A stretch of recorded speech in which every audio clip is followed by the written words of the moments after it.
Hi, everybody. I'm Kristy Woodson Harvey, co-founder of Design Chic, and I am so excited to have my friends Liz Fenton and Lisa Steinke here today as my special guests to talk about their new book, How to Save a Life, which comes out today.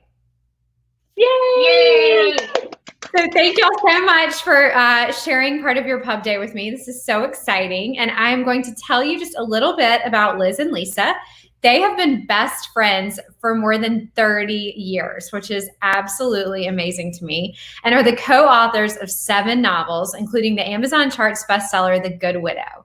So their new book, How to Save a Life, is a dark, heart-pounding love story with a Groundhog Day twist, which is it's absolutely wonderful. So Liz and Lisa also host the popular podcast We Fight So You Don't Have To, and are monthly on-air contributors on their local news with Liz and Lisa's Book Club. In their former lives, Liz worked in the pharmaceutical industry and Lisa was a talk show producer. They both reside with their families and several rescue dogs in Southern California. So thank y'all so much for being here. And I think the very first thing that we have to do is tell us about the book. Great. Thanks for having us, Kristy. Thank you. And there's a rescue cat. Liz also has a rescue cat, so we have to add that to our bio, I think. Yes, keeps life interesting. Why don't you tell them about the book? It's about a man named Dom who 10 years prior broke off his engagement with a woman named Mia. Fast forward 10 years, they run into each other. He asks her out on a date because he feels like it's, kismet that they saw each other.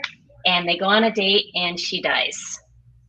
He wakes up the next morning, he's devastated, he's going about his day, and he realizes it's the same day. So he uses that opportunity to take her on another date. Maybe he thinks it's a bad dream, and she dies again. Of course, he changes up the date. So what follows is a time loop of Dom trying to figure out how to save Mia's life, but also, how to slow down and look at other things in his life. There's a couple different puzzle pieces in the story that he has to try to figure out how to move forward so he can get to Friday. That's awesome. Well, that sounds absolutely wonderful. I can't wait for everyone to read it. I think it's going to be your biggest hit yet.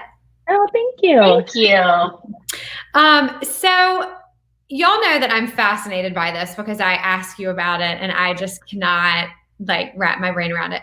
But can you tell everybody a little bit about, your creative process and what it's like to write together, and even just kind of like the brass tacks of that? Like, how do you make it work? Well, it's 7 books now. And so I would say that we have been a work in progress on it. Where we have finally arrived is at a place where we know each other's strengths and weaknesses. So we divide the work that we need to do based on that. And we also know how to better communicate with each other. Now, I think, back in 2013, when we published our first book, we just jumped into the whole thing and never even really talked about the business side of it. We were just so excited to have a book out in the world. And so it took us a few years, and then we finally, we had to go low before we went high, and we're happy with where we are today. So that's kind of the business side of it. You can tell the creative, how we actually write together. Yeah. I mean, it's really simple. I'll write a chapter, send it to Lisa. She edits it, sends it back to me. We flip it back and forth till it's clean and we're both happy. And then Lisa will start the next chapter. And we go through that same process through every book. And we've switched it up a little bit. We have a book, Girls Night Out, that has 3 timelines and 3 narratives. And so we did it a little differently, but actually it made it more difficult. So now we definitely stick with our back and forth. It doesn't matter if you're switching into the other narrative or another timeline. In fact, it's better if we both are fully invested in whatever timeline or character it is. Sure. Okay. Well, and that I think is really fascinating because I think people, when you think about writing together, you think about, you have, 2 narrators and each writes, a separate viewpoint or something like that. So, I mean, I think that really makes you guys unique, and it's, and I can never tell which one is which. So I think that's really, thank you. That's our main goal, is that you don't feel like 2 different people are writing. Right. So, I think that's derived from just being friends for so long. And I get why people each take a narrative. And actually, that's a smart way to do it, particularly maybe if it's 2 writers that already have their own career and their own voice is really strong. I actually think that's a good idea, for us. And you just kind of said you can't tell. So our voices kind of blend.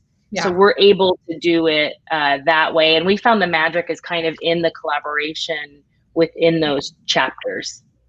Absolutely. Well, that's so awesome. Okay. So this is maybe not like your normal writer question, but I always love asking people this because I think it's like so telling. So when you were kids and people would say, what do you want to be when you grow up? What would you say? You know? I guess I'll go first. I originally said actress. I have a memory, a distinct memory of saying that in kindergarten. And then as I got older and into high school, I knew that being in front of the camera was something I wasn't going to be able to control. So I switched and said, I want to be a producer behind the camera. So for many years, as you mentioned in the bio, I worked in talk shows as a producer. Okay. Let's see. Do you remember me ever saying what I wanted to do? Oh, I know. I just remembered. I was Sorry. like, no, I don't know the answer. Well, you were actually breathed in like you had an answer. I was kind of breathing in because I didn't have an answer. Oh, well, this is going to be funny, actually, to anybody that knows me now. But I wanted to. I actually was going to go to grad school, and I wanted to teach, be a college professor. But it didn't really work out. I think I got drunk before I took my GRE or whatever. I did. It's all And then I ended up going into sales. I was in pharmaceutical sales for almost 20 years. And so I kind of came out of college not really knowing what I wanted to do, but knowing that I was good with people and kind of trying to use those skills. And then I started making sales money. And then I was like, this is great. I'm done. You would go back to school now. Yeah. Right. Well, exactly. So how did this start? I mean, whose idea was it? Or was it just something was this like a, I guess it's sort of a two-parter. Like, how did it start? And did you really think you'd be here 7 books later? Well, the way it started was back in high school or college. I think we said, oh, we should write a book together. We're both big readers and like to discuss the books with each other and that sort of thing. And then, time went by. We majored in communication in college. We had no plans. And then I was on vacation. I don't even know, 10 years later maybe, and I wrote something and I sent it to her and I said, why don't we start that book? And she was not quite ready. She was in the middle. I was single. I should point out, I was single, no kids. I think I was pregnant with my first child. You were in a totally different world that I didn't understand. I mean, I was busy with television. It was many, many hours a week, but I didn't have any other responsibilities. So sure, I could take on a book. And so I guess I didn't get it, which I'm glad I didn't, because I was really super pushy about it. And I said, well, I'm ready to write one, so maybe I should just write it then if you don't want to come along the journey with me. Something like that. She used psychology against me. Yeah, I did. Yeah. So were you okay, or did y'all decide to wait?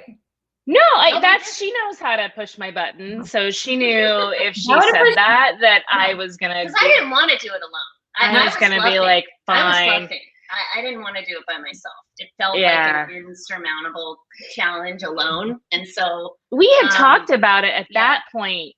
Probably 15 years. And we even had outlined, I had a couples group up there that was interesting, and we didn't want to write a book about them, but we found those dynamics really interesting. Yeah. And we'd even I don't know if you remember this, but we'd even brainstormed that, but we never got to this point. So when she sent it to me, I was pregnant. I was very ensconced in my career. And it just sounded like a lot of work. But like I said, she knows how to push my buttons. So she said she was going to do it without me, that I would probably do. She still uses that psychology today. And it still works. I know she's doing it, but it still works. It works anyway. No, that would totally work on me. I mean, the FOMO is my biggest. Right. Me too. She's going to do it and it's going to be amazing. And then I'm going to be mad that I didn't jump on board. I have said yes to so many things that I should never have said yes to, because I'm this is going to be great. And then I'm going to be so mad that I missed out, Right. And it's just we had talked about it for so long. And I think for me to say no at that point I just was You like, thought we'd pick it up again later, right? Yeah, And I was like, no, I'm ready now. Like, let's just get this thing going, you know. But thank God she right. did, right?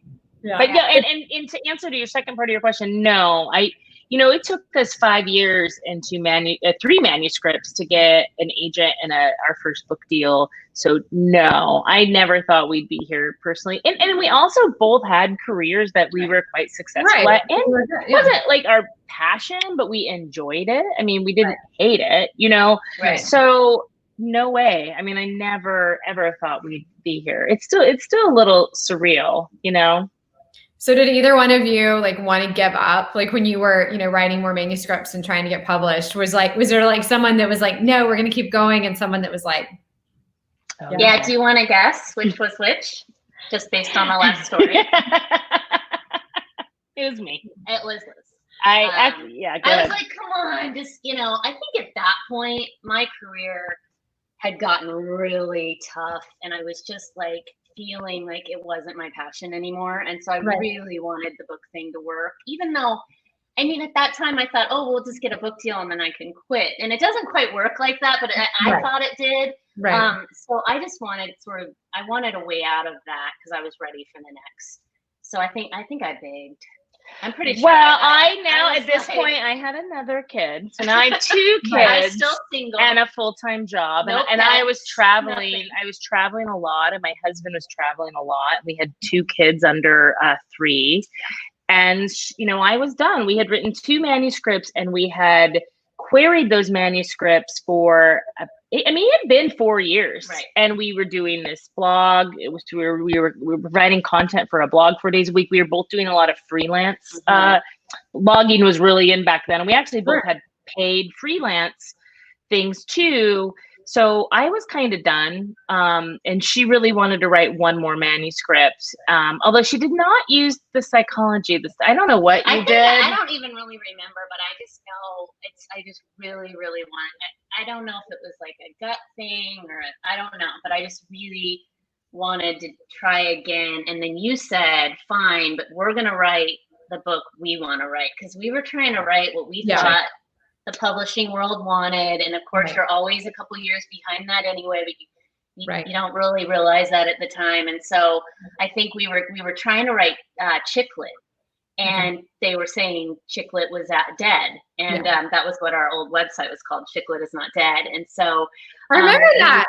And we came in at the tail end. It was just like everyone was starting to say, we need something other than chick lit. And of course, our books were chick lit. So we just pivoted and wrote a book that we really loved. It was about our first book, Your Perfect Life. It's about 2 childhood best friends who don't really understand each other. And I think at that point in our lives, like, even though we talked every day, like, she was living, I think you were living in Chicago at that point. Right. And I was in LA, but like, we didn't understand each other's lives. Like, I had 2 kids. Like, I think you were engaged. I was going to get married finally, kind of moving into like more of a family life, but still not having it. And I had quit though the TV job, and at that point, and I moved to Chicago, not knowing what I was going to do, not knowing if like anything really, just kind of, I don't know, just So the story is about 2 childhood best friends who think they know each other. One's a stay-at-home mom who gave up her career when she had a oops baby, and the other is a woman who's like I'm going to age myself by saying like a Nancy O'Dell, but like someone on like Access Hollywood, or like a host of something like that. I do not remember who Nancy O'Dell is right now. I didn't either. Sorry. That was fine. Both of you are fired. But it was about, and they're best friends, but so they're, we're best friends and we go get drinks, but they don't really understand each other's lives. So they go to their high school reunion and they switch bodies, and it's where they really understand each other.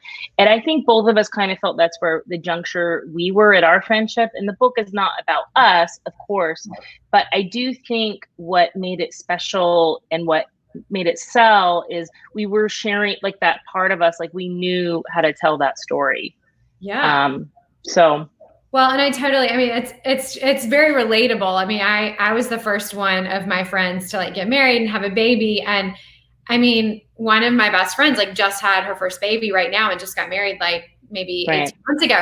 And they're like, we had no idea what it was like. You know, I was the first. I was the first of my friends, and it was. And they're like, you know, when we were giving you a hard time about like not being able to do X because you had this baby, like they just, you know, and you try to like keep it going, but you really that's I mean, that's so relatable. I feel like for everybody, especially people who have had like really long-term friendships, which you do change, and you're not. I think when you're older, you know, like now if I'm making a friend, they're like kind of probably at a similar life stage, or they've been in my life stage, or, you know, something. Yeah, completely. Well, that's awesome. All right. So you guys are extremely accomplished. You have, you know, so many things happening, so many wonderful things that have happened. Is there a particular accomplishment that you sort of think, I'm so proud of that, or that was really great? Oh, I have an answer. Okay, good. Yeah, go. Just like popped in my head. I think it was The Good Widow book we wrote like kind of right in the middle, because it was really the first time that we had reached like what I would call success. Like a lot of people were buying it and reading it and seeing it, and it was our fourth book, so we felt like we kind of were figuring out what we were doing, and so it just felt really good after so many years of climbing that ladder. And of course you're still climbing at that point, but it felt really good to just kind of bask in that. I know, and I don't know if that sounds bad, but for me, I think I needed that right about then. It was refreshing. Yeah. To finally feel like, okay, like this thing that I'm doing is working. It's resonating with people. People like it. I can keep going. You know, I meant to ask y'all this earlier, but do you think that you'll ever go back and pull out the old manuscripts that are in the drawer? Oh, no. And there's actually a third one too that was supposed to be our second book. That was supposed to be the second book after Your Perfect Life. Yeah, we might do something with that. That would be something, but those first two. Excuse me. We wrote a book on contract for Simon and Schuster that was supposed to be the second book, and it was really like a totally different direction from Your Perfect Life, and they liked it, but they were like, we want you to stay in this lane. And we actually did the status of all things. We wrote it in like 3 months. I mean, we had to replace, because we went through rounds of edits on the one that we won't name, and they were like, you know, we just can't get it to where we want it to be, and we're starting to like not think it's the right move for you as your second book. Because the sophomore book has so much pressure.